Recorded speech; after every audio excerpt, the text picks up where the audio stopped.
तुमचं सगळंच खूप घाईत सुरू आहे रे. कम ऑन यार, मुद्दाम करतं का कोणी असं? अरे. It's okay.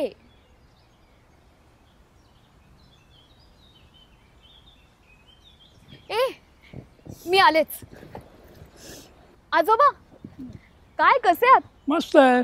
का दिसत नाही आहे? दिसताय की. चला बसूया थोडा वेळ. इथं नको. का?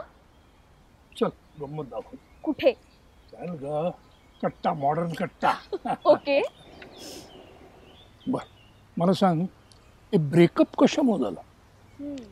काही नाही, त्या मुलाला थोडा वेळ हवा होता. सगळं खूप फास्ट होतंय असं वाटत होतं. तसंही तो शुअर नव्हता. मग त्यांनी रात्री एक टेक्स्ट केला आणि केलं ब्रेकअप. एक टेक्स्ट मेसेज आणि ब्रेकअप?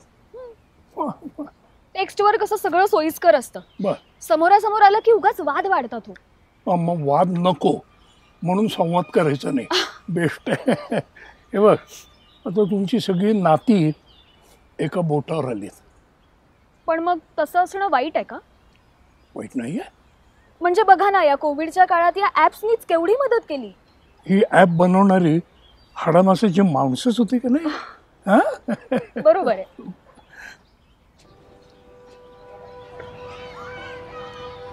पण नात्यातला जिव्हाळा प्रत्यक्ष भेटून येतो की नाही? आणि तो सुद्धा अशा जागांमध्ये. खरंय की नाही? खरं आहे आजोबा, पण अशा जागा पुण्यात राहिल्यात कुठे आता?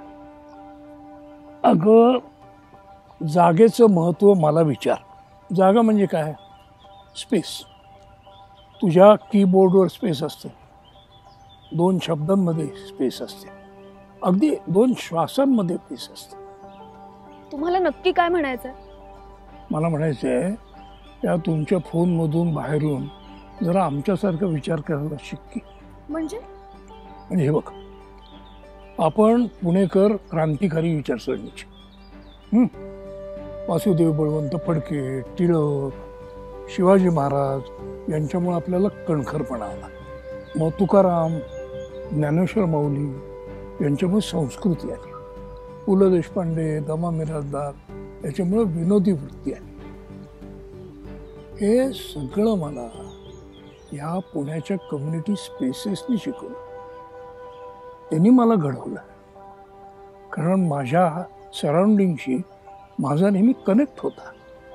एक मिनिट, आम्ही फोनमध्ये असतो म्हणजे आम्ही डिस्कनेक्ट नाही होत. आम्ही जातो बाहेर, लोकांमध्ये असतो. नाही, पण अशा विचारांनी तुम्ही येता का? तुम्ही लोकांमध्ये बसता, असता स्वतःमध्ये. पण आजकाल कुठेही जायला वेळ कुठे असतो? असं का?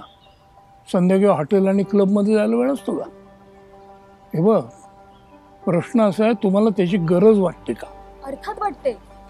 पण आजोबा, हे तितकंच खरं आहे की इतक्या वर्षांनंतर पुण्यात अशा जागा कमी आहेत. तुमच्या काळातही कम्युनिटी स्पेसेस पेक्षा कमर्शियल स्पेसेस जास्त बनल्या.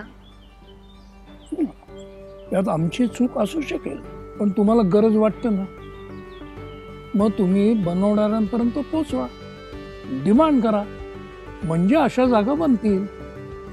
म्हणजे जिथं पार्किंग बरोबर झाडांना, माणसांना, नात्याला श्वास घ्यायला जागा असेल, अगदी पुणेरीपणाला सुद्धा. चला जाऊ.